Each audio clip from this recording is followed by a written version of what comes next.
In just over 20 minutes' time, Jerry Ryan Tonight live. But now, Network News with Uno Hagen.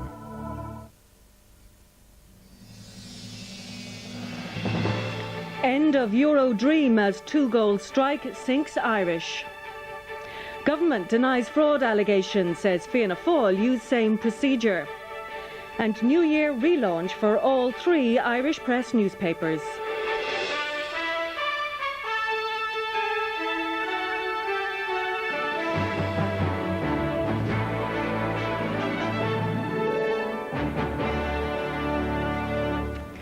Good evening. The Republic of Ireland is out of the European Championships. A short while ago at Anfield, they were beaten 2-0 by a technically brilliant Holland side, who have now booked the 16th and final place in the finals in England next summer. Oh, beautiful ball played through by Zadov for Davids. Kluivert! Oh, yes! 29 minutes into tonight's battle for the final ticket to next summer's European Championship finals, and Patrick Kluivert deals the Republic's hopes a hammer blow. For Jack Charlton, perhaps a date with destiny, which could spell the end of a glorious era, as he watched Bergkamp almost make it 2-0 just 8 minutes later. However, those great qualities of sheer guts and determination, which have for so long now served this Charlton team, held them together once again as Aldridge did his best to get the opener. Phelan agonisingly missed another wonderful opportunity set up by Irwin, while just a little later his brilliant corner kick gave Paul McGrath this chance. Here's Irwin's corner. The way saving. Oh, McGrath just misses.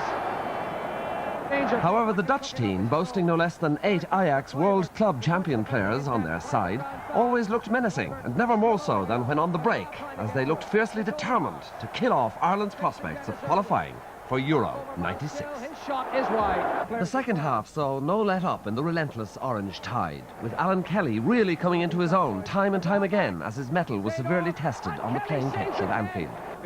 At 36 years of age, veteran Paul McGrath was a hero too, as once again he showed his great qualities of determination and tenacity. But as the time wore on, the Republic failed to create any real chance, and anxiety grew on the faces of Irish fans as the prospect of defeat now loomed large.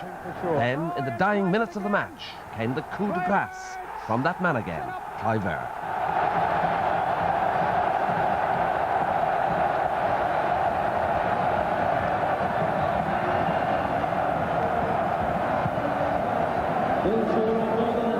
It's the end of an era. The old and the new. Jack Charlton's Ireland knocked out by the youngest man on the pitch. It's been a great eventful 10 years, Jack, when you've been at the helm. Is this the end of your... No. Don't you start asking. I wouldn't dare. No, you're not asking. I don't know what I'm doing. I'm going to go and have a Christmas. I'm going to enjoy myself. I'm going to have a bit of few drinks tonight with the lads. And when we come into the new year, I'm going to Spain for 3 weeks for a holiday, and then I'll make my mind up after that. Then, just after that interview, Jack Charlton yet once more made his way out onto the Anfield pitch, where he was given a tremendous reception by the thousands of Irish fans, a reception reminiscent of the Olympic Stadium in 1990, a reception which also showed that this manager's not for turning yet.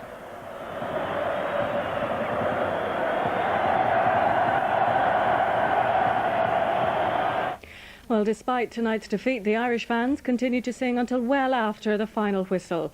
The Liverpool anthem of You'll Never Walk Alone reverberated around Anfield as supporters saluted the team and Jack Charlton.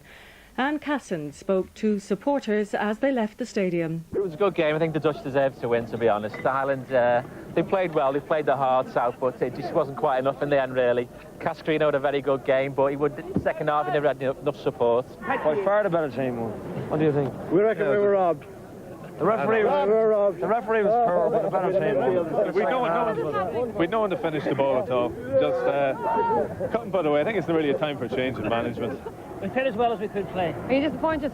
Very disappointed, but the Dutch were just a better team. And it's also time for a few new players to come into the team. Are you disappointed as well?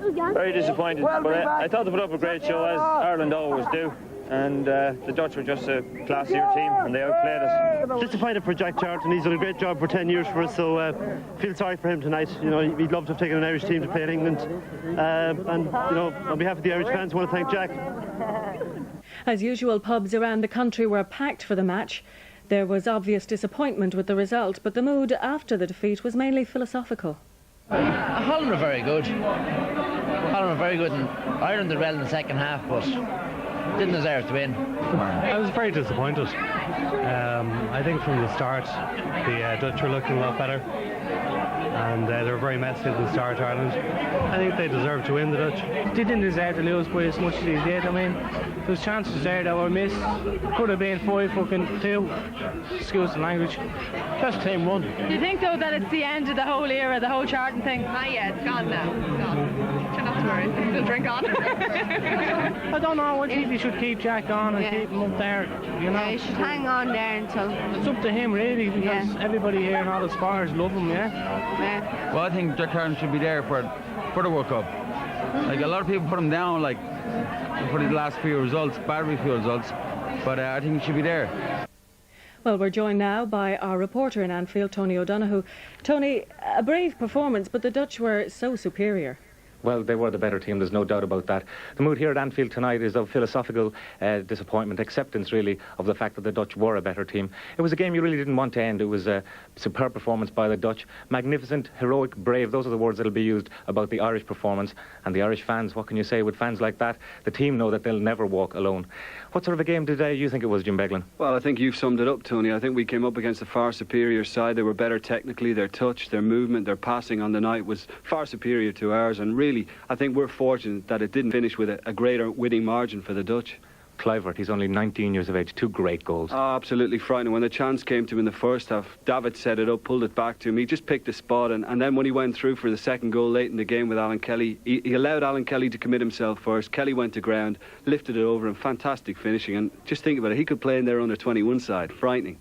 You played most of your best football here at Anfield, of course. Do you ever remember a more emotional night? I don't think so. I mean, the most emotional night I can ever remember watching Ireland play was in Giant Stadium when we beat Italy that night, before the game for the national anthem, and then after, when 75% of the crowd stayed on, and they were all Irish, not an Italian to be seen, and the hairs were standing on the back of my neck. But tonight at the end it was very emotional again, to see the Cup with all the scarves up like that, and wanting Jack to come back out. Of course, the question on everybody's lips is, will he go or will he stay? And it was lovely to say, right, we haven't made it to Euro 96, but we still love you, Jack, and we love all you've done for us over the last 10 years. Fantastic. Should he go or should he stay? I think he probably will go. I think Jack all along would have fancied maybe taking the team to Euro 96, and no matter how we did then, it would have been, I suppose, a great welcome back in Ireland. But we haven't done it now, unfortunately, and I think he'd probably give it a couple of months and then say a quiet goodbye. Well, Una, one image remains with me from Anfield tonight. It's after the game, the 2 sets of supporters clapping each other. Luckily, so far, absolutely no trouble. I'm sure that's the way it'll be. End of an era, perhaps, for Ireland. Tony O'Donoghue and Jim Beglin reporting there from Anfield. Now, the rest of the day's news.